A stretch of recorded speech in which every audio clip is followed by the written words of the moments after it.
गेल्या काही महिन्यांपासून बीड जिल्हा गुन्हेगारी घटनांमुळे सतत चर्चेत आहे। आताही बीड जिल्ह्यातल्या आष्टी तालुक्यातल्या दैठणा गावात चक्क पाझर तलाव चोरीला गेल्याची घटना घडलेली आहे। जी जमीन शासनानं तलावासाठी संपादित केली होती त्या जागेवर तलाव नाही, त्यामुळे शेतकऱ्यांना संपादनाचे पैसे मिळालेले नाहीत आणि त्यामुळे बबन झांबरे यांच्यासह ग्रामस्थांनी तहसील कार्यालयासमोर उपोषण सुरू केलंय। गावातील गुंड प्रवृत्तीच्या व्यक्तींना प्रशासन हाताशी धरून आमच्यावरच खोटे गुन्हे दाखल करतायत, जोपर्यंत चौकशी होऊन संबंधितांवर कारवाई होत नाही तोपर्यंत आमरण उपोषण मागे घेतलं जाणार नाही, नाहीतर आम्ही आत्मदहन करू असं उपोषणकर्त्यांनी थेट इशारा देत म्हटलंय।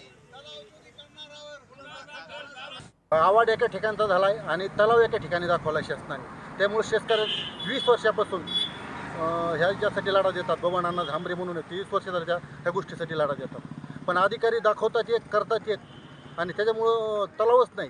तलाव नसतानाही दिशाभूल प्रमाणे काम झालेलं आहे। मंत्र्यांना निवेदन दिलंय, आम्ही मुख्यमंत्र्यांना निवेदन दिलंय, आम्ही उपमुख्यमंत्र्यांना निवेदन दिलंय, आम्ही पंकजा मुंडेला निवेदन दिलंय, तालुक्याचे आमदारांना निवेदन दिलंय, माजी आमदारांना निवेदन दिलंय, सगळ्यांना निवेदन देऊन शेतकरी थकलेले आहेत। आमचं एकच म्हणणं आहे, ह्या शेतकऱ्यांना न्याय मिळून पाणी मिळलं पाहिजे, हाच महत्त्वाचा मुद्दा आहे। माझ्या शेजारी असणारा जो गाव गुंड आहे त्या गुंडाने मार्फत शासकीय यंत्रणा हाताशी धरून खोटे नाटे रेकॉर्ड केलेत, आमच्यावर खोटे नाटे केसेस केले जातात। आमच्या जमिनीत तलाव होऊनही आमची ज्या जमिनीत तलाव झाला आहे ती जमीन संपादितच नाही आणि ज्या जमिनीत तलाव केला आहे तिथं तलावच नाही, संपादित केलेल्या जमिनीत तलावच नाही।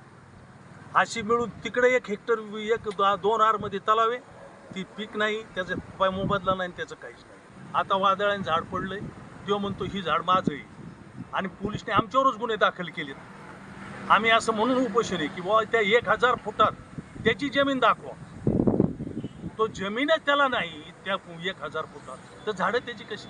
तर न्याय मिळाला तो सुटेल, नाही न्याय मिळाला तर इथंच आत्महत्या होईल।